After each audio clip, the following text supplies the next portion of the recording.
Hello, everyone. Welcome to another episode of Lions Den Sport podcast. Today, we've got the main man on today, Robin Deakin. Great to get you on, Robin. Yeah, no, thank you. Thanks for having me. Thank you for coming on, brother. How's things treating you? You just finished work, right? Yeah, just finished work and just sorted a few bits out for the boss, my fiance. So yeah, all good, man. All good. Got to keep him happy, you know. You've already aligned to me who's the boss. Obviously, it's the fiance, right? So Yeah, so you got to keep her do the house sweet, and chores. then that's it. That's it. Good man, good man. Well, Robin, it's great to get you on. The reason I want to get you on, I've seen recently that you're looking to make a little comeback into boxing, which we Yeah, will come on to. But I think this is an opportunity for us to find out a little bit more about you. As I said before we started, I heard of you before. I was like, damn, and then I did a bit more research and I know this guy. So I was yeah. like, definitely need to get this guy on. But yeah, I just want to find a little more about you as well. So tell us more about your early background, upbringing. I believe you were brought up in Crawley Way, wasn't it? You said. Yeah, I was brought up in Crawley, Horsham as well, West Sussex. Yeah, just being a normal kid and doing normal kid things really well as best I could with born disabled and stuff. I've done the best of my ability in what normal kids were doing. I want to find out more about what you said that disability because I believe it was something it was born with, wasn't it? Yeah, I was born premature and my mum's waters broke early. That in a womb, my legs hit a womb and bent my legs around. So yeah, that was that really. And how did that affect you growing up? Well, it was different to what it would have been if I was normal. If you like, well, I'm not normal anyway, but but being born disabled made it a bit difficult. Trying to And fit what in with other people, trying to do things that other people could do. I always give my 100%, and give it my all in everything I did. I always tried. yeah. Like, how did that affect you? Like, because we know how tough school and stuff can be. How did that Yeah. affect you in school? Well, I had a podcast the other week, and I can't remember who it was with now, but it was different growing up because obviously you get face to face. It'll be harder growing up now because it's not face to face. It's all online. All this, it's all the social media would be harder. Would be harder now. Yeah, it'd be harder growing up now because you got social media, so if you can't do it face to face, you're gonna get it online. Have you found that recently? Is that you've been getting a lot of stuff online? Is it? Oh no, listen, I had a lot of stuff online when I was on Twitter, which is probably I hacked on Twitter, but probably the main reason I was quite outspoken. I am face to face as well. I'm not a keyboard warrior. I would say anything to anyone's face if I didn't like them. You're a div. You know what I mean? I'd say it, but yeah, coming off Twitter, Twitter is bad. I think a lot of people come off Twitter now and using Instagram. So But I Instagram can be just as bad, can't it? With all the comments and stuff people yeah, leave. Yeah. don't get me wrong. Since sort of retiring from glove boxing, um, I haven't really had any online social media now because I'm settled. I just rather than retaliating it, make it affect me and my partner. I sort of just fucking block them. You know what I mean? It's a bit like that. But before I'd be like, come in, you camera, I come meet you. Do you mean shit? Am I meant to swear or what? Yeah, it's good, man. It's good. It's good. It's all good. Alright, cool. Be yourself, Robin. Be yourself, mate. That's what we want. That's what I am, you know what I mean? Always. I don't try and be someone different, but if there's no swearing, I'll cut it down, you know what I mean? Nah, be yourself, man. But you did say obviously online is different to face. So in school, I take it you were getting quite quite a lot of bullying and stuff in school because of it, or was it all fine? Yeah, nah, but I got bullied a lot, but I would have probably been bullied a lot more if social media was around back then. You know, I had to earn my respect from Yeah. people by standing up for myself and fighting. That's all I knew. Sticking up for myself was laying my hand on it. You know what I mean? So yeah, it is what it is. But would you say you were quite aggressive kid growing up then? Oh yeah, like even now I've calmed down a lot now because I'm settled, I'm happy. You know, I don't want to lose the closest person to me. So, and that's my fiance. So obviously now I've calmed down. Like even on social media, you know, I'm still quite out there, but I tend not to sort of carry on the trolling. You know, I mean, not by me. I mean by others. I don't Other sort of people. carry on with it. If I get bad Yeah. comments or trolls, I just block them. I'm like, I can't be asked with it. You know. Fair man. And tell me how you found boxing. How did that come about? Um, my dad, my brother was a good amateur. He was good. He didn't go pro or nothing. So I looked up to my brother really. Like he was doing it, I wanted to do it, but obviously I was in a wheelchair. Then I was having crutches, and you know I wasn't bad on my feet. No, sorry, I was bad on my feet. But then when my feet started getting better, I was just punching with one crutch and punching with you know, doing head movement and all that bullshit when you're a kid. And yeah, like then you know, I went physio and started strengthening my legs. So then boxing helped me build my confidence and whatever, which is when I started annihilating the people that abused me and disrespected me, you know. Is that through boxing you were able to do that? What strengthen my legs and stuff.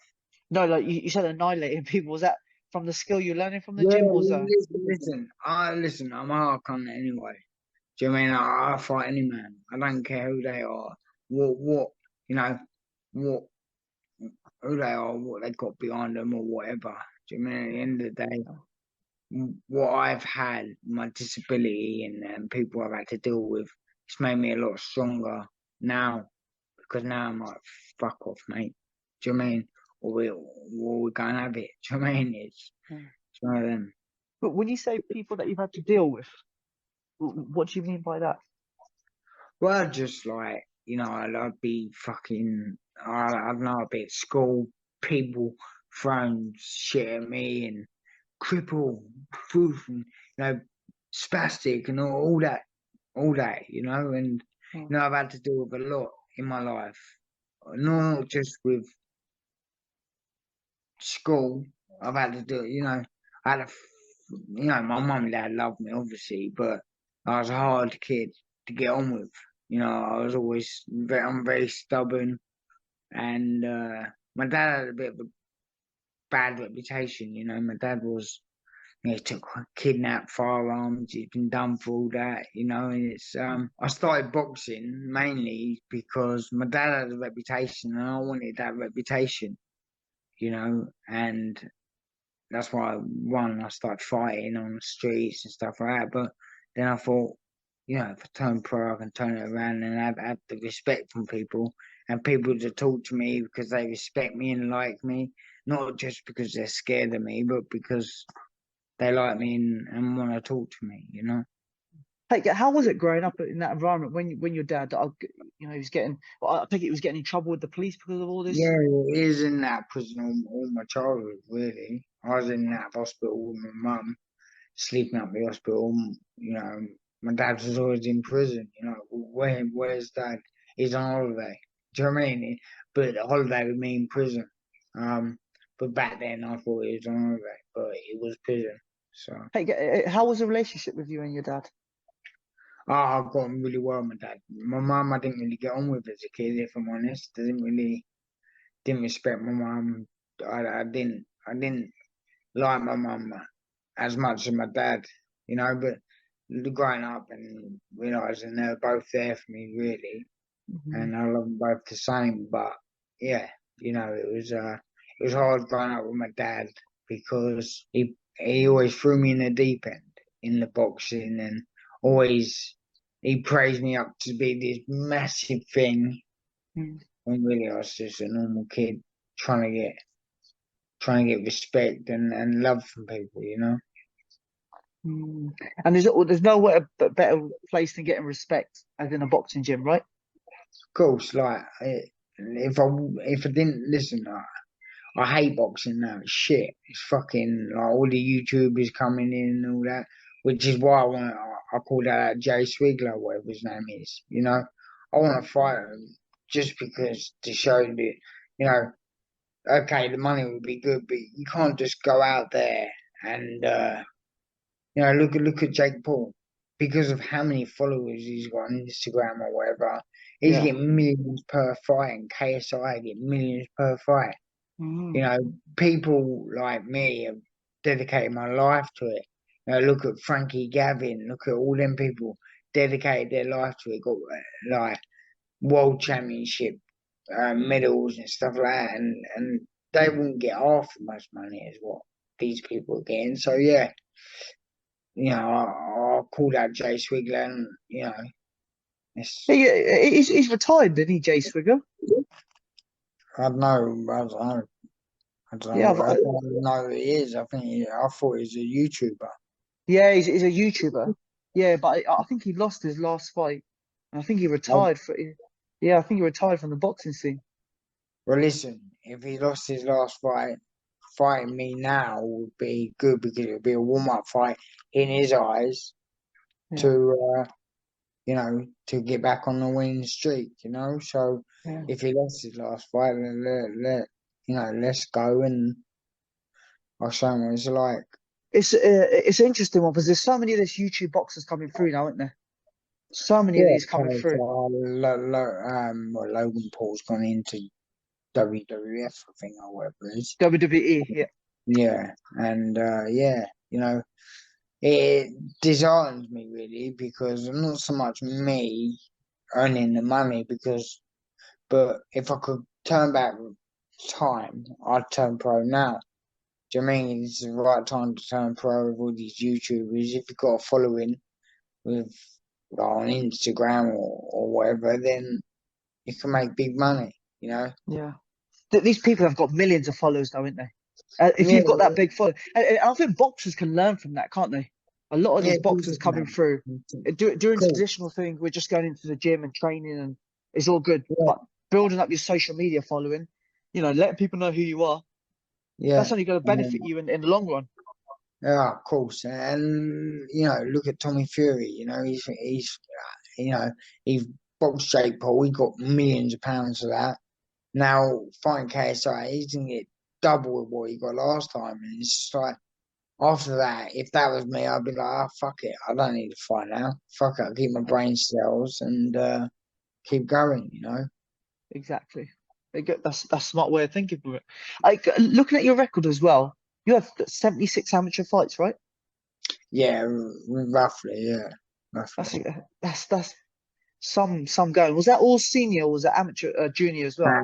Junior as well. I mean, I probably had more than that, but that was just like, you know, I had a few cards that they ran, medical cards and whatever. But yeah, you know, I stopped for about a year when I was about 15. So I was getting in trouble. My dad said, look, if you're going to carry on getting in trouble, you're stopping boxing. So he stopped me for about a year. And then, Hmm. yeah, that was that, you know. So, but yeah, no. Did you do anything notable in the amateurs? What did you Um, got to the national semi-finals, the ABAs. Lost to some going? Lost to Gary Sykes. That was the main thing. Lost to a guy in the NABC final. Don't know if it's final or semi-final, or maybe even Oh, quarters. Todd Mills is a good, strong kid, gypsy fella, I think, and I'm not sure he might not be. I don't know, but he had a big following. He didn't go pro or nothing, but very good fighter. He's known by Gary Sykes is a good fighter, though, isn't he? yeah, he was number one at the time I boxed him. Obviously, I was the underdog, like I always am. Listen, I want to be in Gary Sykes' class. You know, I was lucky to get where I did. and I was honoured to share the ring with him. You know, so Yeah, man. So I've got to ask you. You obviously had a 76 amateur fights, which is a great number yeah, of fights to have, right? You reached the ABA semi-final.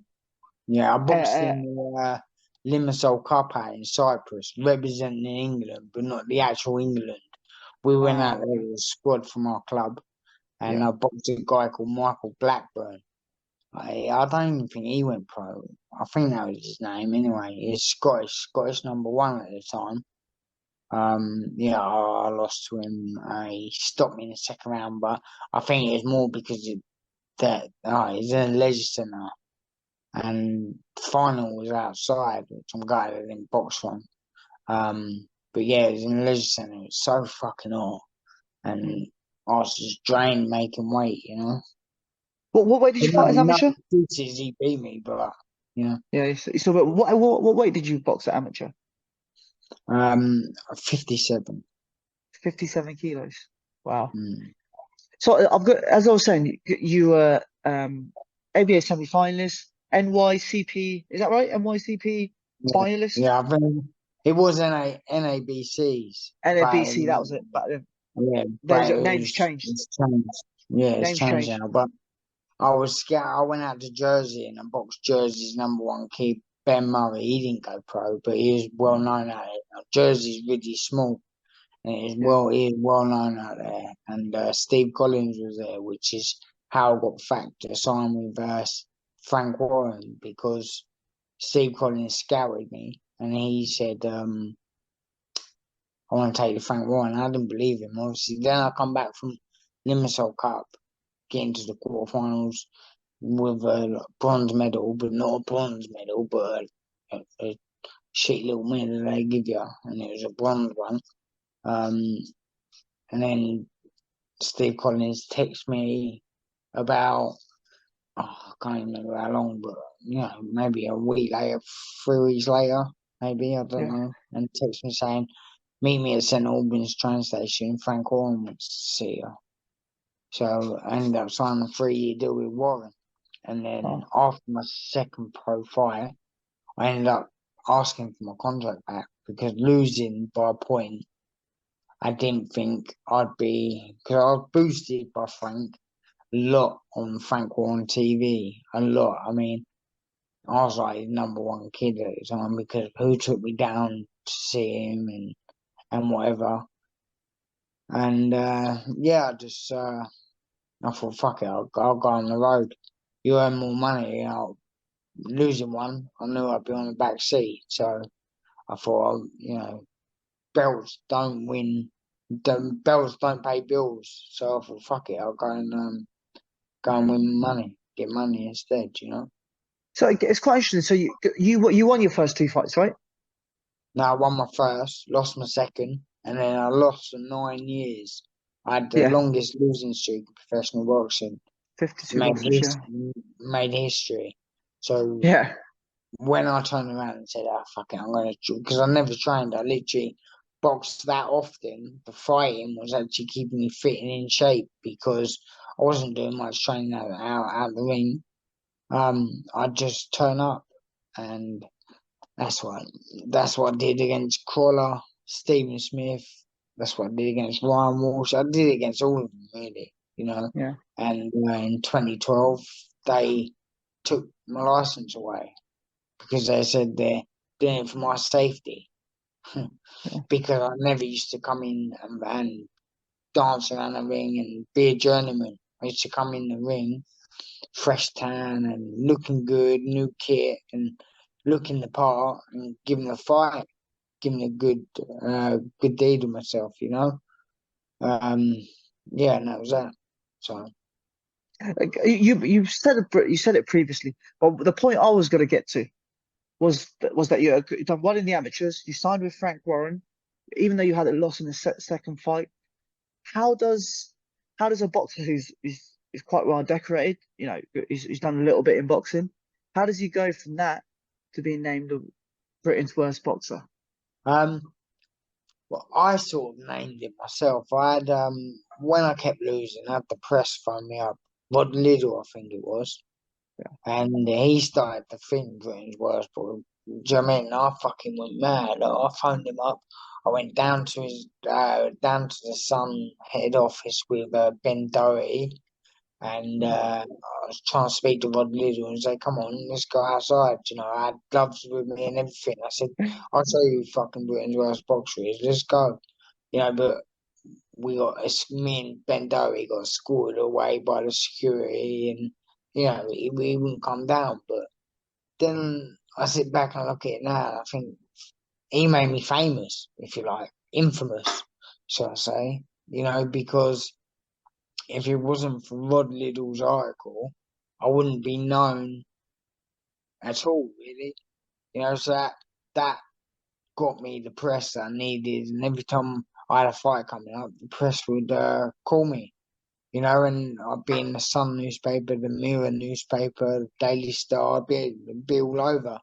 Then I started getting friendly with a few celebrities, Daniel Westbrook and people like that, and I was in and out of the press all the time, and it was good because it made my name. But like I say, you know, social media is getting bigger now. But back then, I probably would have had 100,000 followers, and it would have been better for me now fighting for Misfits.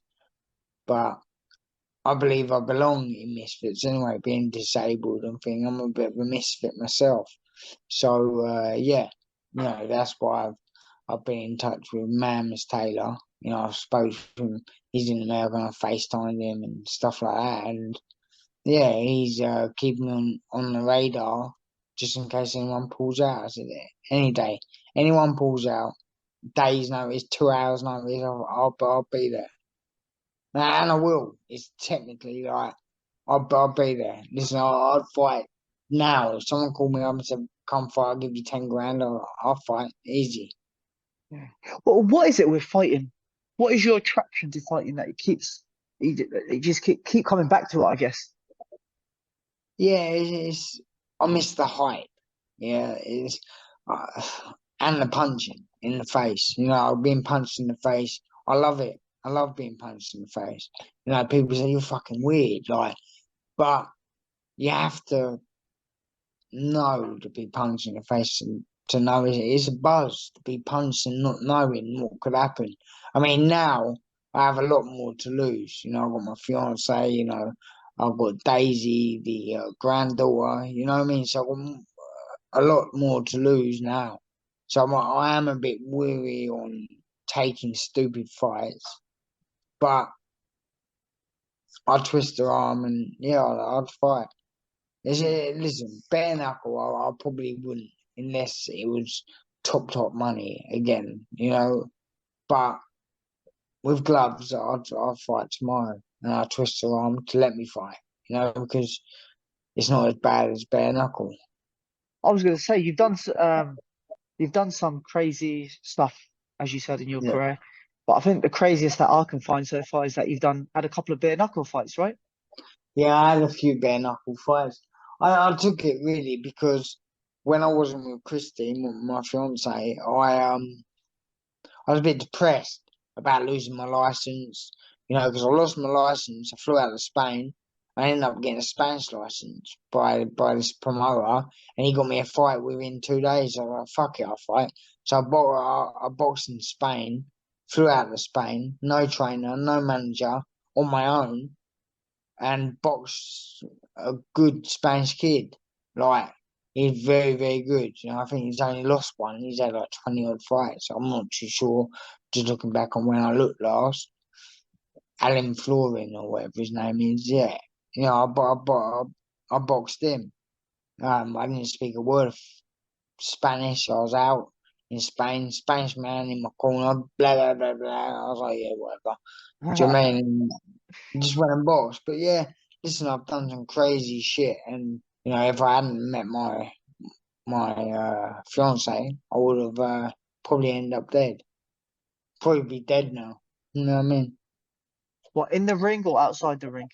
Either. You know, I just think of fuck. I don't care who anyone is. I don't care if they got a reputation as long as my arm and my body. I'd I'd fight anyone. No one scares me. I've got no fear. And I think a fearless man is a dangerous man, not just to himself, but to other people as well, because I don't say no. I can't say no. It's my pride. Someone Yeah. says, I'll go and fire, I'll be like, oh, sweet. And where does that pride come from? My dad. My dad.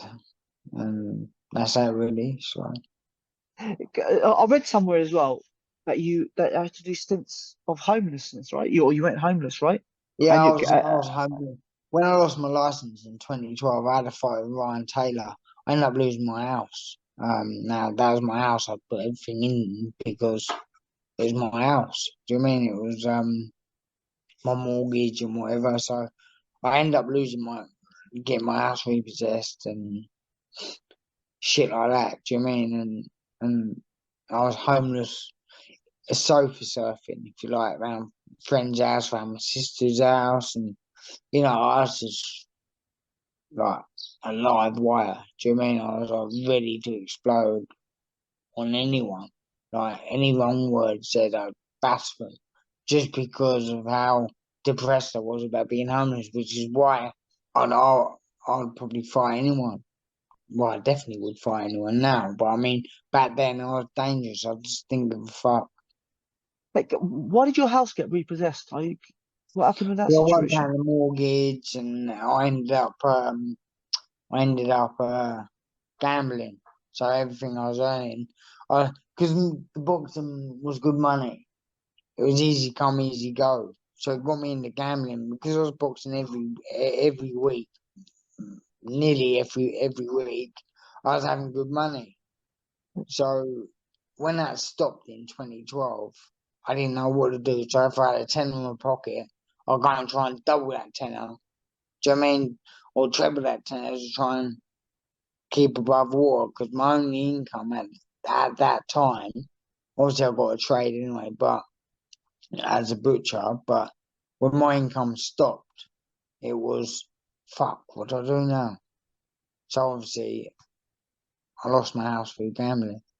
And then that's where you're doing the start with sofa sharing and stuff. But when you were fighting as well, I take it the promoters and stuff would give you a hotel for a couple of nights there as well, right? Yeah, so like obviously when I was sort of fighting, I was getting to stay in hotels. So that way I'd have more money for gambling. So I wouldn't pay the mortgage. Do you know what I mean? And then it would all backfire. And when I lost my license completely in 2012, they I was fucked. Wow.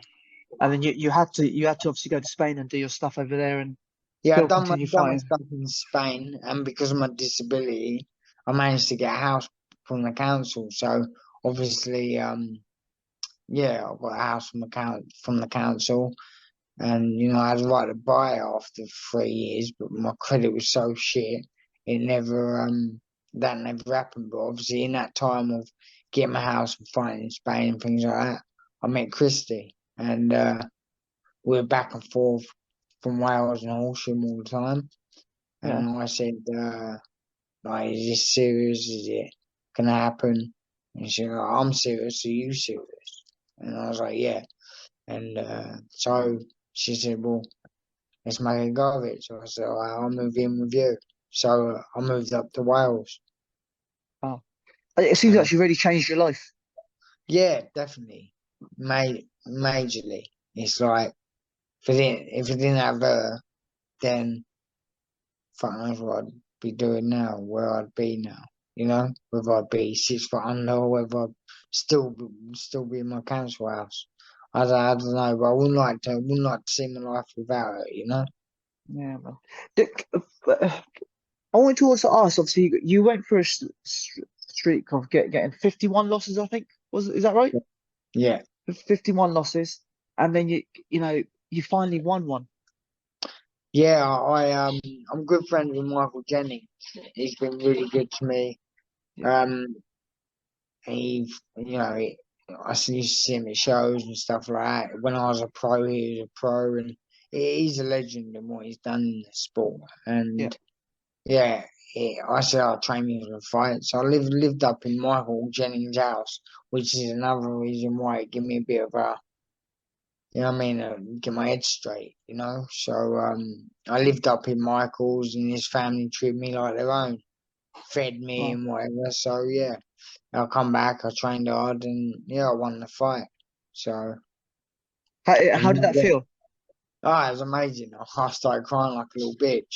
Um, but it was good. Do you know what I mean? It was good. It was I made worldwide press. So I had Floyd Mayweather and Mike Tyson share my story on their Facebook page. So Yeah. yeah, that was massive for me. And from there, it was good feeling. And I thought, oh, good.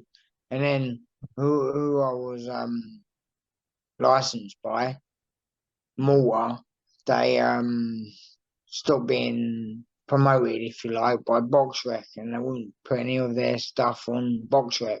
So that's when I flew out to Spain and I got a Spanish license and went that way, you know. But that was shit money, and I thought, fucking, I can't live on €500. Do you know what I mean? Mm, Fight and live on €500. yeah. Nah, no way. So that's when I went into bare knuckle and went from there. You had 4 fights in bare knuckle. Yeah, I drew one and then lost the rest. But yeah, listen, Jim and Joe who do the bare knuckle, they're the nicest geezers. But I shouldn't have done bare knuckle. That's fucking stupid. I mean, I'll still do it now. Don't get me wrong. If the money's right, I wouldn't say no. Yeah. But it's fucking stupid of me. I mean, but now no, I'm saying I wouldn't say no. But now I might. I'll probably would give it a miss because of my fiance and her granddaughter. So Yeah, fair play. That's. I think a lot of people that go into bare knuckle, you have to be a certain type of character to go into that sort of. It's a sport now, isn't it? The building up as a sport. yeah, there's built up as a sport, but yeah, you have to be. I don't know, either hating life. Listen, it's a dangerous sport. I mean, at the time I did it, I didn't give a fuck. You know, I didn't want to be here. So it's my way of really self harming because I didn't want to be here. And it's my way of saying, fucking, if I'm gonna die, I'll go the hard man's route by getting bashed up and fucking beaten up and killed, rather than being known as a coward by going fucking hang yourself or something. Do you know what I mean? So I wanted to go out the hard man's route, but he tried, but he got killed. Do you know what I You mean? took. Yeah. So you talk a lot about depression and mentality and stuff in the podcast. Well, just now, what we're talking about. How did you address that, or how do you still address it today? Well, at the minute, I'll be honest with you, I take pills to sort of calm me down the way I am. And yeah, I feel a lot better about my life. I feel a lot better. I think when you're the family base around you, it's a lot better than not having anyone. And Yeah. boxing's a very lonely sport. And when I was making press and when I was making noise, if you like, people wanted to know me. But it's a bit like now. Now I'm not making noise. My phone hardly ever rings. The only people that ring me is Michael Jennings, Ross Minter, and my family and my fiance, obviously. But other than that, I've got no real friends apart from a friend up here called Chris. And that's that. I've got Ricky Owen up here. Ricky Owen is my old opponent, and he lives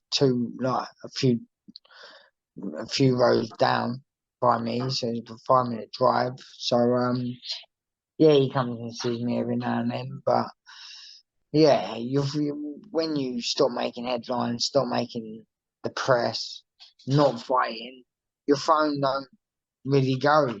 People sort of forget you. But I don't need no one. I've got myself and my fiance, and she's my best friend. Do you know what I mean? So that's all I want. There's nothing more you need, is there? Hey, No, what's your relationship with Ross Minter? Ross's dad, Alan, who's undisputed middleweight champion of the world, Yeah. boxed more than Hagler. He used to go running with my granddad. My granddad was like a known person, and he did the boxing in the army and whatever. And Alan got friendly with my granddad because my granddad was a cross country runner, so he used to go running with my granddad. He went running for the Marvin Hagler fight with my granddad. And Oh. yeah, Rossman is like a brother. He is probably one of the main reasons I started boxing. Not started, but he inspired me to turn pro and try and do something. What, was Ross a coach? No, he boxed Michael Jennings for the WBU world title. Oh yeah, of He course he was did. he was the English champion. He knocked out Chaz Timmons for the Southern area, knocked out Chaz Simmons. And then he went and boxed Brett James and beat Brett James. And then boxed Michael Jennings for the world title. So he's quite accomplished in his career, wasn't he? I remember Jennings fought obviously Cotto in Yeah, Madison Square Garden, didn't he? that's it. Yeah, Miguel Cotto. Yeah. Did you go down for that? No, the fuck. No, I didn't go down for that. I watched some TV, but no, fuck, I couldn't afford to go there then back Yeah, it's then. You expensive. know what I mean? Yeah, But yeah, Michael always looked up to as a fighter. Love the way he boxes in and out, great boxer, wasn't he? moving, Yeah, great fighter. fit, fit. But always watching Ricky Hatton as as an amateur, growing up, Blue Moon coming on, and I went to go and watch him against Ray Oliveira at the XL, and Ross Minter was meant to be on the card, but Ross had an injury or something. He was meant to fight Brett James, but he had an injury, and then yeah, I went anyway, went on my own, and met Ross up there, obviously, and yeah, that was that. Okay, cool. Great answer. I want to obviously I'm conscious of time. I want to talk about Misfits. Go on. Just really quickly, you talked a little bit about it. You said that you're fit right in there. You said your ideal opponent would be Jay Swingler, right? Yeah, or anyone. Don't matter who. I don't care how many followers they've got. It don't bother me. I'll just bash them up. Alright.